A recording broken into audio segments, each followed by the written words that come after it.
The desert sun carved shadows sharper than knives across the mesas of Black Hollow. July in New Mexico wasn't forgiving. Heat like molten iron pressed against your skin, and the wind carried the dry smell of dust and death. Few dared to cross the ridges without reason, and fewer still returned. Elias Hawthorne, 51 and tired of promises the world never kept, had been tending his father's old ranch long enough to see misery in its most patient forms. A man knew when something was wrong just by the way the dust hung in the air, and that morning something was very wrong. At the edge of his pasture, near the sagging fence he'd ignored for years, a figure stood, a young woman, barefoot, dress torn and caked in dust, sleeves scorched in places, as though she had crawled through fire. A burlap sack covered her head, tightly bound, with no slits for vision. Her wrists bore red marks from rope, deep enough to scar, fresh enough to sting. She didn't move. She didn't cry. She waited like she'd given up on being seen at all. Elias's horse shifted beneath him, snorting. He didn't speak. He didn't need to. He dismounted slowly, boots sinking into the cracked earth, and approached as though the girl were a fragile relic of a world long gone. Her voice, when it came, was so faint it could have been swallowed by the wind.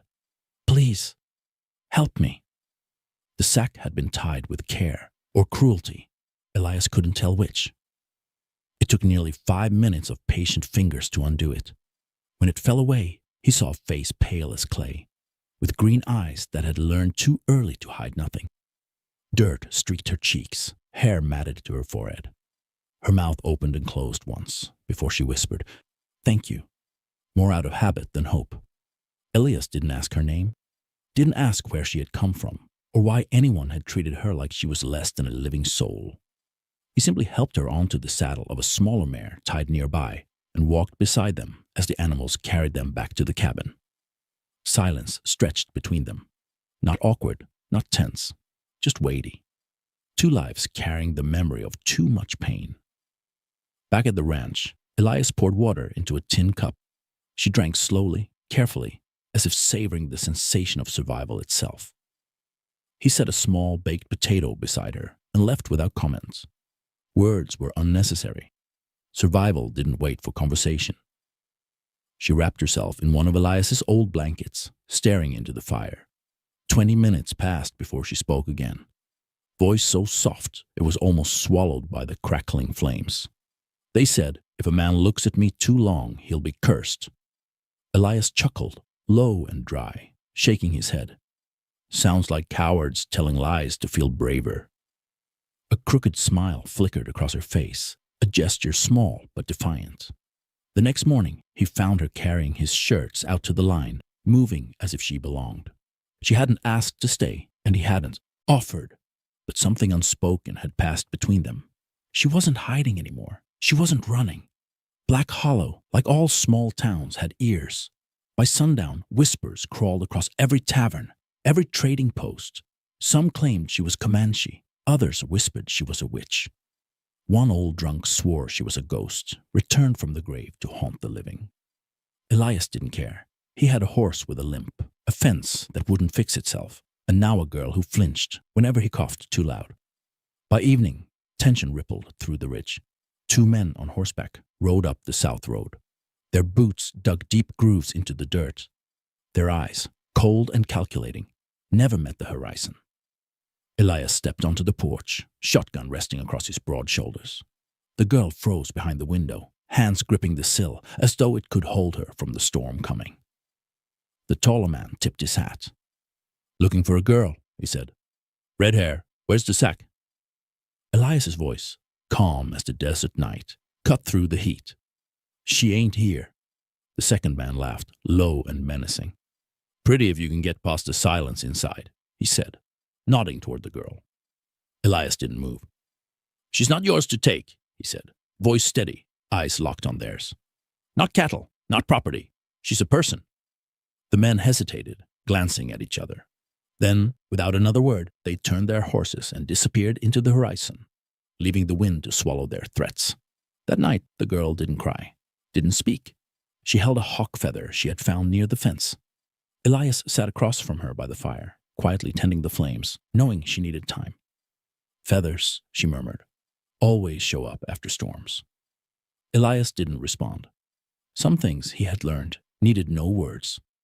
By dawn, she walked the fence line in his boots, shirt tucked in, moving like she belonged. When he asked if she wanted to stay, she simply said, "I'm tired of running." The sun rose over Black Hollow, spilling gold across the ridges. And that's when Elias realized she wasn't just surviving, she was learning to breathe again.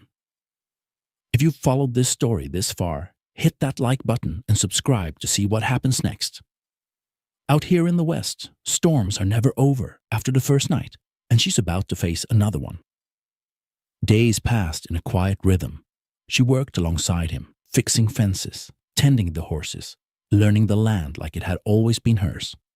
But the peace couldn't last. On the third night, hoofbeats echoed along the ridge, fast, deliberate, the kind that meant business. Elias reached for the shotgun, voice low. "Stay behind me," he said. The men didn't need lanterns. Their intent was written in the lines of their faces. The taller one dismounted. Garrett Kincaid, name whispered in border towns, tied to missing girls, deaths, and violence. He spat in the dirt. "She belongs to the man who paid," he said. Elias didn't flinch. "She's not property," he replied. "She's human." She stepped out onto the porch, barefoot, eyes steady. "You afraid of me?" she asked. Garrett took a half step back, catching himself. Her voice, the first full sound she had made in weeks, carried power. "You sold me, left me in the dirt, said I'd bring ruin. Look who's shaking now." Elias's hands rested on the shotgun. "You ride out now," he said. "And if I see you near this ranch again, you won't ride out at all." The men left without another word. Silence settled like dust over the land. The girl didn't cry. She didn't hide. She simply breathed, for the first time in a long while. The next day, a wagon creaked up the trail. Inside was a woman, faded dress, cracked shoes, child asleep on her lap. "I was with you back in Arizona," she whispered. The girl didn't cry. She helped the woman down, cradled the child, and led them inside. That night, Elias opened the barn loft. There was room, not with fanfare, not with speeches, but with the quiet decision to survive and rebuild. If this story is hitting you, and you believe people can rise from the worst, hit like and subscribe. The West never forgets its storms, but some stories are worth watching to the end. The sun had barely brushed the ridges with gold when the girl, now calling herself Mave Sinclair, stepped outside. Her boots were still too big, her shirt loose, but she walked with a steadiness that suggested the first threads of courage were stitching themselves back into her. Elias watched her from the porch, hands resting on the railing, the weight of the desert pressing down on both of them. The night before had been a warning, and he knew it. Garrett Kincaid didn't just ride in to threaten. He catalogued weaknesses, memorized faces, and returned when the world was quiet enough to move unnoticed. Yet here she was, walking the fence line, eyes scanning the horizon as if she could see the storm coming before it touched the earth. They worked together that morning, hauling water from the creek and mending the north corral. Her silence was no longer oppressive. It had a rhythm, a pulse, like a shadow in motion. Elias had learned to respect it. Every now and then, she would glance at him, not with fear, but with curiosity, the kind that asked questions she didn't yet have words for. By midday, the air shifted. Dust curled into low spirals as the wind picked up, and the smell of smoke clung faintly in the distance. Elias squinted toward the horizon. Smoke from the canyon. Not a campfire, something darker. Maeve stiffened beside him. She didn't speak, but her hand brushed against the rope scars on her wrist. Elias noticed. Every flinch, every small movement told him more than any confession ever could. "You've seen this before, haven't you?" he asked softly, not expecting an answer. She shook her head once, then finally, in a voice that was almost musical in its fragility. "In New Mexico, in Texas. They always came in the night. They left messages." Elias nodded slowly. That part he understood. Predators didn't send letters. They left warnings, marks, shadows. Sometimes they didn't come back at all. Before he could ask more, a horn echoed across the valley. Not a friendly call, but the braying of a brass bugle, the kind soldiers used before an ambush. His heart tightened. Two figures appeared on the ridge. Not strangers this time. Familiar shapes. One tall, thin, with a black hat that hid his eyes. The other, broad-shouldered, carrying a rifle slung across his chest. Elias stepped forward, shotgun in hand. Mave moved closer behind him, not hiding, but grounding herself, ready for the storm. The tall man dismounted. Name tag on his saddle, Jeremiah Cross. A bounty hunter with a reputation for never failing. Every missing girl in the county bore his shadow. He spat into the dirt. "She's out here hiding again, isn't she? Thought you could keep her." Elias's voice was a low growl. "She isn't hiding. She's alive. And she's not yours." Jeremiah smirked, but the other man, shorter, younger, eyes cold as obsidian, grunted and checked the rifle. "Won't take long to convince him," he said. Mave didn't flinch. She stepped onto the porch, bare arms crossed. Her voice rang steady, clear over the wind. "You think fear owns me?" The younger man's jaw tightened. He hadn't expected that. Elias stepped forward, shotgun angled across his chest. "She's not property. She's not cattle. She's not anything you can own. Leave, or you leave nothing but dust behind." Jeremiah laughed low. "Bold words. I've seen men die for less.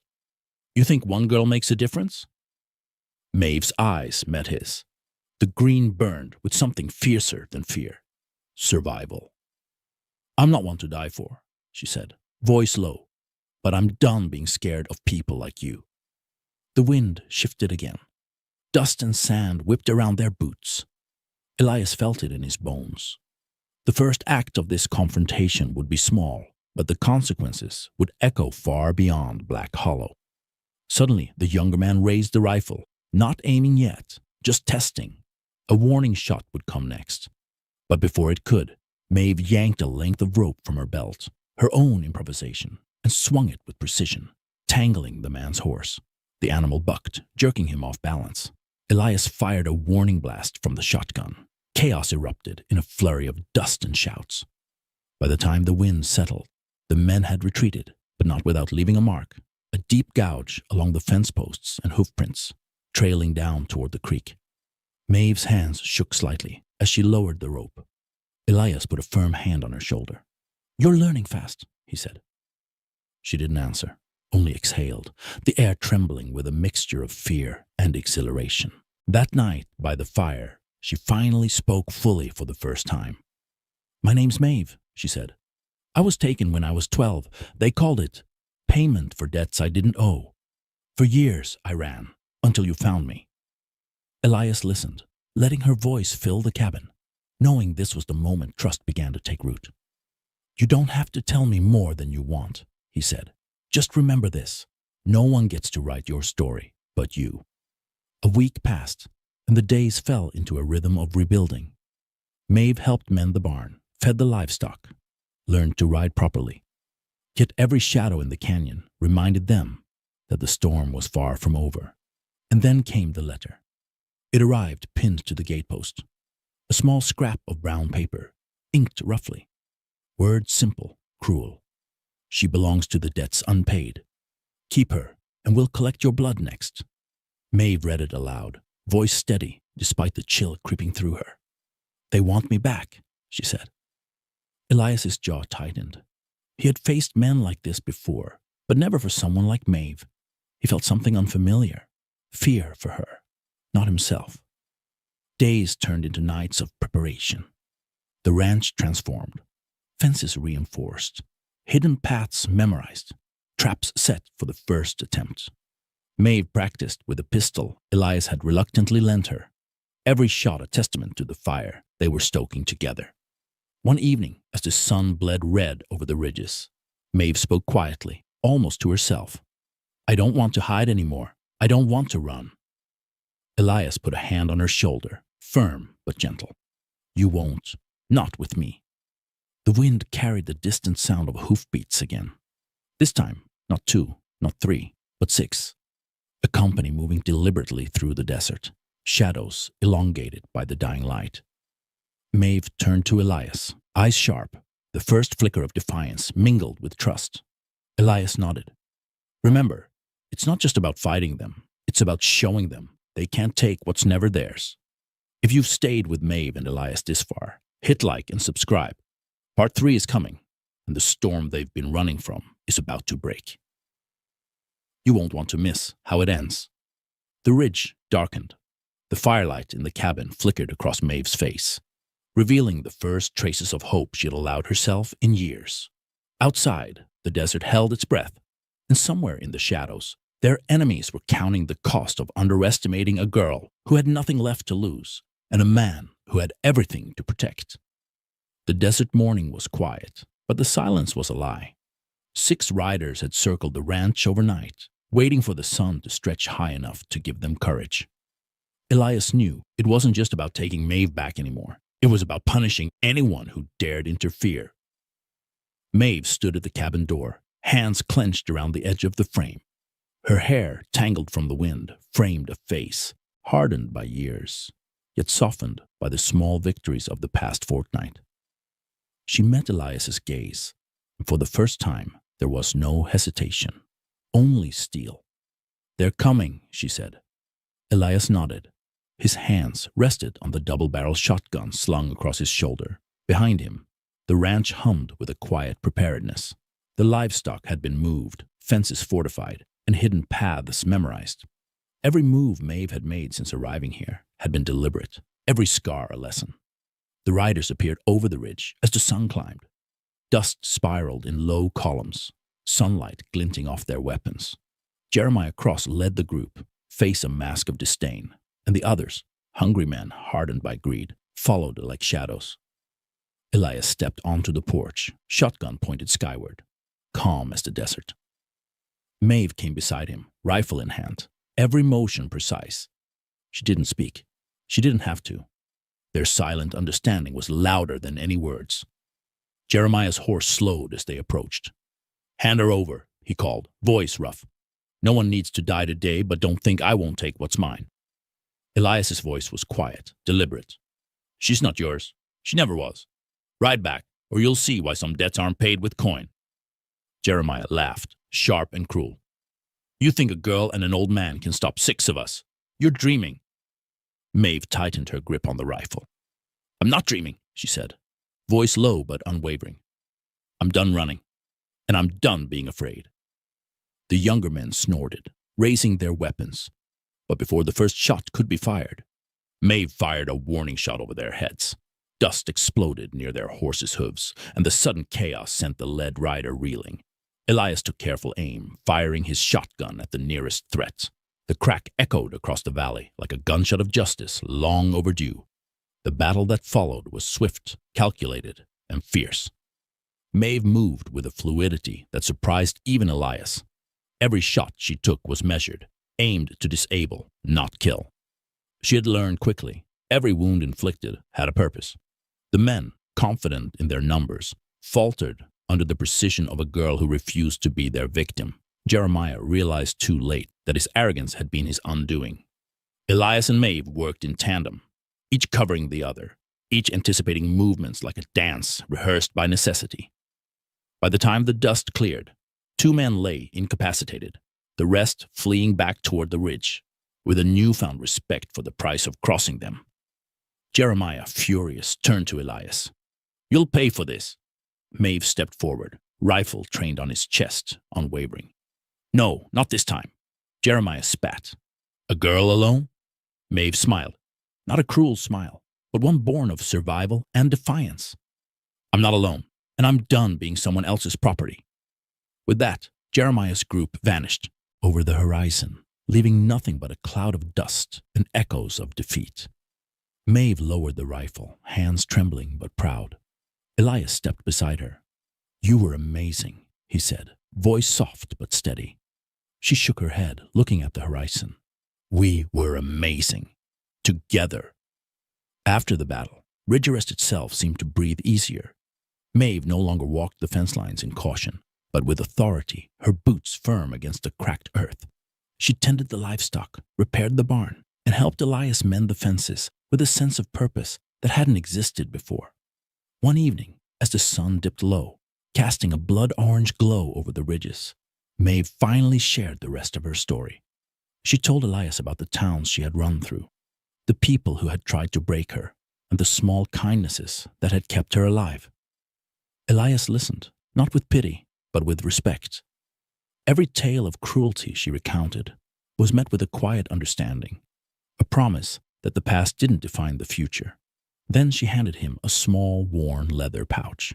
Inside were letters, fragments of maps, and tokens from the life she'd been forced to leave behind. "Keep these," she said softly. "They're pieces of who I was. Not all of them are pretty, but they're mine." Elias nodded. "They belong here, with us. And someday, you'll tell me if you want to share them with the world." By spring, the ranch was transformed, not just physically, but emotionally. Mave and Elias had forged a bond built on trust, courage, and mutual respect. They worked side by side, each day a testament to resilience. Word of their stand against Jeremiah Cross and his men spread through the valley. Ridgerest whispered of a girl who refused to be tamed and a man who honored her courage. Visitors came, not with threats, but with curiosity and admiration. One afternoon, Mave stood at the edge of the pasture, the wind catching her hair. Elias approached, holding 2 mugs of coffee. She took one, and for the first time in years, they didn't speak of fear, loss, or the past. They simply watched the sun melt into the horizon, knowing the storm had passed. Mave turned, handing Elias the worn leather pouch. "It's time," she said. "Keep it safe, but don't let it keep us from living." Elias smiled, a rare softness breaking through the weathered lines of his face. "We've got a life to build, no looking back." That night, as the stars blanketed the desert, Mave sat by the fire, reflecting on the journey that had brought her here. She realized that strength wasn't measured by the battles won, but by the courage to stand after being thrown down. And in that quiet understanding, she found peace. If Mave's story touched something in you, if it reminded you that even in the harshest places, courage and hope can survive, tap that like button. Subscribe and join us for more stories of survival, resilience, and redemption from the wild West. Ask yourself, how many times have you been knocked down, and how many times did you rise again? Mave and Elias remind us that no one has the right to write our story but ourselves, and sometimes standing your ground is the first step toward reclaiming it.